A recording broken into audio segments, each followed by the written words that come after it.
솔직히 말씀드리면 파리 사람들은 자기 나라에 꽤 자부심이 강합니다. 에펠탑이 있고 루브르가 있고 생강이 있으니까요. 그런데 요즘 프랑스 젊은이들 사이에서 이상한 현상이 벌어지고 있습니다. 여행 버킷리스트 1위가 일본도 미국도 아닌 바로 대한민국 서울이 되어버린 것인데요. 실제로 프랑스 국립통계청 자료에 따르면 최근 몇 년 사이 프랑스인의 한국 방문자 수가 2배 이상 뛰었다고 합니다. 그 프랑스 청춘들이 대체 서울에서 무엇을 보고 무엇을 느꼈길래 이렇게 된 걸까요? 오늘은 프랑스 여행 크리에이터인 2명의 젊은 여성이 남자 친구들과 함께 서울을 처음 방문한 이야기를 들려드리겠습니다. 이들은 베트남을 여행하다가 곧장 한국으로 건너온 케이스인데요. 과연 서울은 그들의 기대를 뛰어넘었을까요? 도착 첫날 이들이 가장 먼저 마주한 것은 서울 지하철이었습니다. 현금을 뽑으려고 이것저것 헤매다 30분이나 고생하긴 했지만 교통카드를 손에 쥐는 순간 주인공의 표정이 확 달라집니다. 드디어 이동할 수 있다는 것만으로도 이렇게 행복해 보이는 이유. 그건 아마 서울 지하철이 이들에게 단순한 이동수단이 아니라 새로운 세계의 문을 여는 열쇠처럼 느껴졌기 때문일 겁니다. 실제로 이들이 경험한 서울 지하철은 단순히 깨끗하고 정시에 운행한다는 수준이 아니었습니다. 어딜 봐도 안내 표지판이 촘촘하게 설치되어 있고 화장실은 무료에 청결하고 충전 코너에 심지어 휴식 공간까지. 지하철이 진짜 쾌적하고 화장실도 있고 핸드폰 충전하는 곳도 있어요. 정말 대단한 것 같아요 라며 감탄하는 모습인데요. 프랑스 파리의 메트로는 낡고 냄새나기로 유명하고 심야에는 치안 걱정도 상당합니다. 그 파리 출신이 서울 지하철을 처음 타고 이런 말을 남겼다는 게 어쩌면 가장 솔직한 비교 평가일지도 모르겠습니다. 지하철을 타고 처음 도착한 곳은 경복궁이었습니다. 그런데 경복궁 입구에서부터 이들은 눈을 의심하고 맙니다. 주변을 가득 채운 형형색색의 한복 물결 때문이었는데요. 알고 봤더니 한복을 입으면 입장료가 무료라는 사실에 너무 신기하다는 반응을 보이고 어떻게 이런 아이디어를 냈냐며 탄성을 터뜨립니다. Mais en fait, tout le monde est habillé ici en tenue traditionnelle parce que l'entrée est gratuite quand t'es habillé comme ça. Et du coup, c'est incroyable. Genre, je crois que c'est hanbok. Et du coup, tout le monde a des robes, mais des princesses. Je suis trop fan. C'est incroyable. 경복궁 안으로 들어선 이들은 그 규모에 또 한 번 압도됩니다. 이게 끝이 없어요. 정말 엄청나게 커요라는 말을 반복하는데요. 사실 프랑스에도 베르사유 궁전이 있고 루브르가 있습니다만 경복궁이 주는 감동은 조금 다른 결입니다. 현대 도시 한복판에 이런 규모의 전통 건축이 온전히 살아 숨쉬고 있다는 것, 그리고 그 안에서 한복 차림의 사람들이 자연스럽게 사진을 찍고 있는 풍경이 이들에게는 완전히 다른 차원의 충격으로 다가온 것이죠. 경복궁을 나온 뒤 이들이 향한 곳은 북촌한옥마을이었습니다.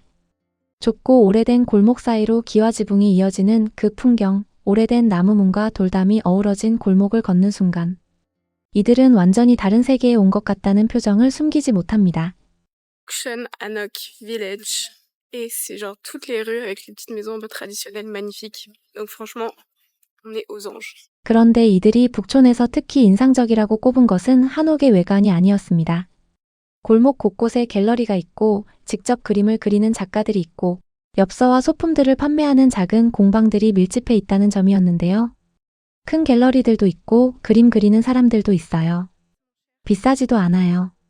3유로 정도밖에 안 해요 라는 말 속에서 한국 문화, 예술이 얼마나 생활 가까이 자리 잡고 있는지가 느껴졌다고 합니다.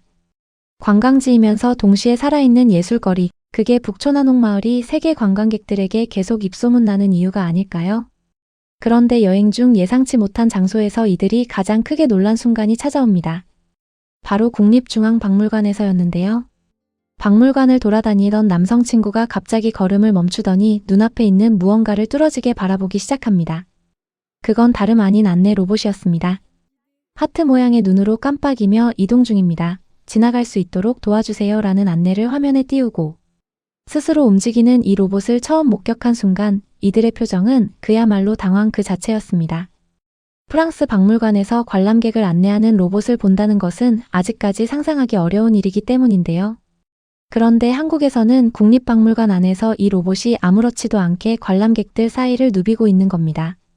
화려한 유물보다 로봇 한 대가 더 강렬하게 각인됐을 것 같습니다. 사실 국립중앙박물관 자체도 이들에게는 하나의 충격이었습니다. 입장료가 무료라는 사실을 알게 된 순간 잠시 말을 잃을 정도였는데요. 프랑스 루브르 박물관의 입장료는 성인 기준 22유로, 우리 돈으로 약 33,000원에 달합니다. 그것도 긴 줄을 서서 기다려야 하는 경우가 대부분이죠. 그런데 세계적인 수준의 유물을 소장한 국립중앙박물관이 무료로 개방되어 있다는 것, 게다가 로봇 안내원까지 운영하고 있다는 것은 이들의 상식으로는 도저히 이해가 되지 않는 상황이었습니다. 박물관 내부의 넓고 쾌적한 공간을 둘러보며 이들은 한국이라는 나라가 문화를 얼마나 소중히 여기는지, 그리고 그 문화를 국민 누구에게나 열어두고 있는지를 온몸으로 체감했을 겁니다. 유럽에서는 좋은 것을 보려면 반드시 돈을 내야 한다는 공식이 너무나 당연한데, 한국은 그 공식을 조용히 뒤집고 있었던 것이죠. 날이 저물어 가던 어느 날 오후 이들은 명동거리로 나섭니다. 프랑스에서는 이런 관광거리에서 소지품을 늘 바짝 챙겨야 한다는 것이 몸에 밴 습관인데, 서울 명동에서 걷다 보니 아무도 경계하지 않는 분위기에 오히려 어리둥절해합니다. 유럽 관광지에서는 관광객처럼 보이는 순간, 소매치기 조직의 표적이 되는 일이 비일비재하지만 서울 명동은 달랐습니다. 명동 거리를 걷던 이들은 일행이 뭘 먹을지 30분이 넘도록 결정을 못하는 상황에 처합니다. 그도 그럴 것이 사방이 전부 먹음직스러운 길거리 음식으로 가득했기 때문인데요. 사실 이건 우리가 너무나 익숙하게 여기는 명동의 일상입니다. 그런데 베트남에서 막 넘어온 이들의 눈에는 이 풍경 자체가 하나의 압도적인 경험이었던 겁니다.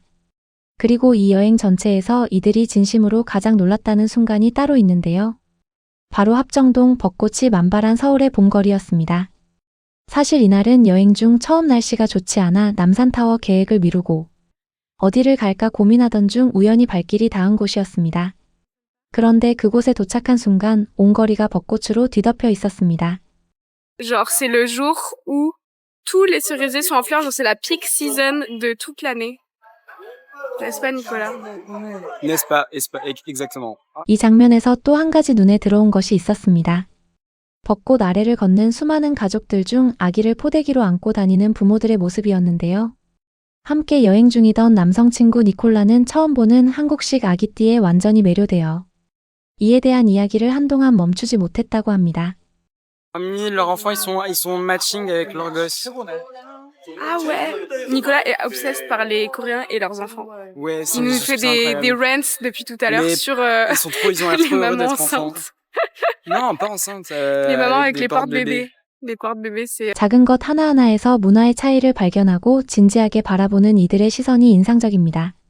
한국의 봄은 꽃만 피는 것이 아니라 그 안에 담긴 사람들의 일상까지 아름답게 물들여 놓는 것 같습니다.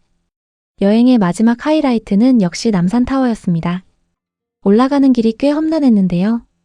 약 45분을 땀을 뻘뻘 흘리며 걸어 올라갔다는 이들은 정상에 닿자 그 고생이 싹 사라지는 전망을 맞이합니다.